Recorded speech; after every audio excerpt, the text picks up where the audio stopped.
What is data analysis? Data অ্যানালাইসিসে আমরা inspect করব পার্টিকুলার কোনো একটা টপিকসে, সেই জন্য যেই ডেটা সোর্সটা আমার কাছে থাকবে সেটা ক্লিনিং করতে হবে, দরকার লাগলে ট্রান্সফার করলাম, ডেটার একটা মডেলিং করব, সেই মডেলিং করার পরে আলটিমেটলি তারপর আমরা স্ট্যাটিস্টিক্যাল টুল বা আদার নলেজ ইউজ করে আমরা ওই ডেটা সেট থেকে আনকভার করবো meaningful information, ultimately draw conclusion, and সেইটা যাতে আমরা যে ডিসিশনটা মেক করতে চাচ্ছি সেটা সাপোর্ট করে, না করলে তখন অন্যভাবেও দেখতে হবে বিষয়টা।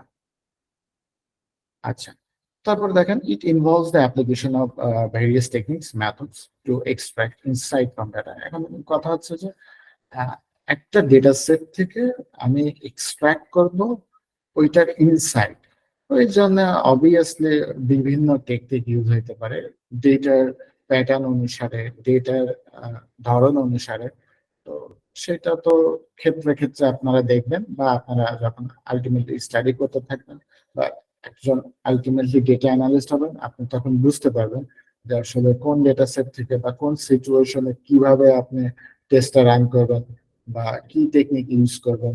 ডেটা অনুসারে ওই ডেটা সেট থেকে আসলে আপনি ট্রেন্ডস বাই করতে পারবেন বা প্যাটার্নটা দেখতে পারবেন যে আসলে ওটা কিভাবে হচ্ছে ওভারঅল। এই প্যাটার্ন বা ট্রেন্ড এগুলো জেনারেলি আমরা কি বলবো টাইম সিরিজ থেকে দেখি।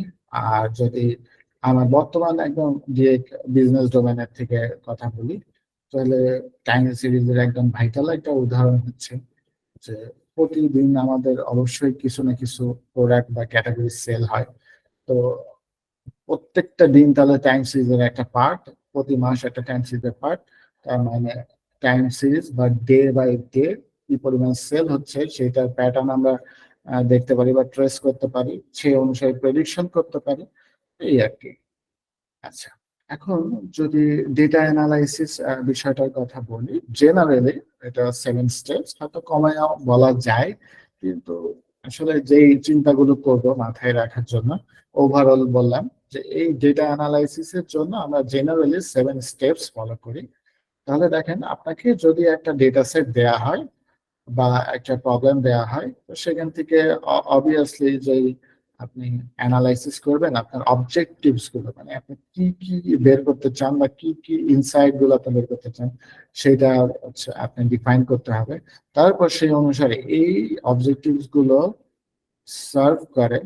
তো দেখেন, আমি পার্টিকুলার যদি ডেটা কালেকশনটা করি যে আমার রিলেভেন্ট অবজেক্টিভ গুলো সার্ভ হবে, সেইটার পরে আমার কি ডেটা কালেকশন হয়ে গেল। হ্যাঁ, ডেটা কালেকশন করার পরে এখন আমরা জেনারেলি যেটা দেখি, টিপিক্যালি দেখানো হয় বা অ্যাডভার্টাইজে দেখানো হয়, একটা ডেটা সেট মার্ক করলাম, পিভট করলাম, একটা এটা কমেন্ট দিলাম, বা ডেটা সেট আছে আমি পাইথন বা অন্য যে কোনো রেসপেক্টেড একটা প্রোগ্রামিং ল্যাঙ্গুয়েজে ওটা লোড করলাম, লোড করে দু একটা কোড লিখলাম, চলে আসলো।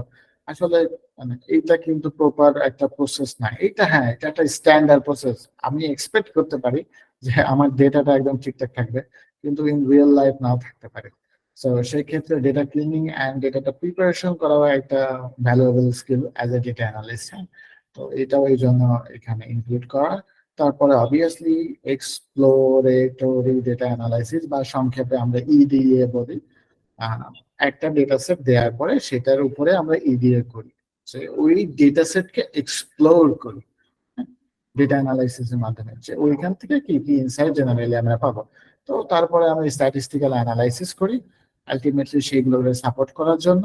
তারপরে ওভারঅল ইন্টারপ্রিট করি অ্যান্ড কমিউনিকেট দ্য রেজাল্ট করি। তারপরে সেই রেজাল্টের অনুসারে আমাদের আরো কিছু যদি নতুন লাগে, যে আরো কিছু ডেটা থাকলে বা আরো কিছু সোর্স থাকলে আমরা আরো কিছু ডাইরেক্টিভ বের করতে পারতাম, সেই ক্ষেত্রে ইটারেট অর ইমপ্রুভ, মানে ডেটা আরো কালেকশন করে আরো স্ট্রংলি এই জিনিসটা আসলে ইমপ্রুভ করা যাইতে পারে।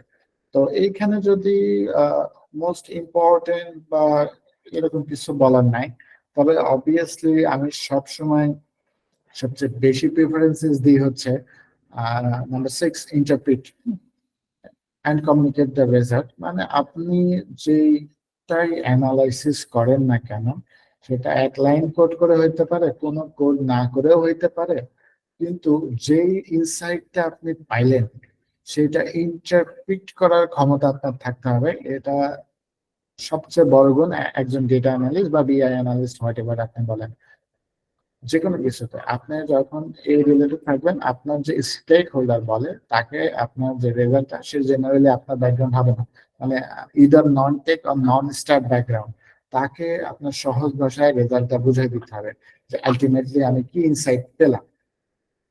তো সবসময় আমি আমার ক্লাসে বা সবসময় ওভারঅল পজিশনে আমি আসলে সবাইকে এইভাবে মোটিভেট করতে চাই যে আপনারা ইন্টারপ্রিট করা শেখেন। একটা জিনিস শিখলেন বা কোড লিখলেন, কোড লেখার পরে যেটা আসলো সেটা আসলে কি মিনিং দেয়। হ্যাঁ, দেখা যাচ্ছে এখন ডিসক্রিপটিভ স্ট্যাটিস্টিক্স এর ডিসক্রাইব লিখলাম পাইথন করে, এখন এটা হয়তো বুঝবেন না, বাট আমি বলি জাস্ট এমনি বলার জন্য বলছি। 7-8টা ভ্যালু আসলো, 7-8টা ভ্যালু যদি না পারেন দরকার নেই, কিন্তু মেন মেন ক্রাইটেরিয়া 4-5টা থাকবে, সেগুলো অবশ্যই আপনার ব্যাখ্যা করা লাগবে, যেটা পুরো অ্যানালাইসিসটাকে রিপ্রেজেন্ট করে।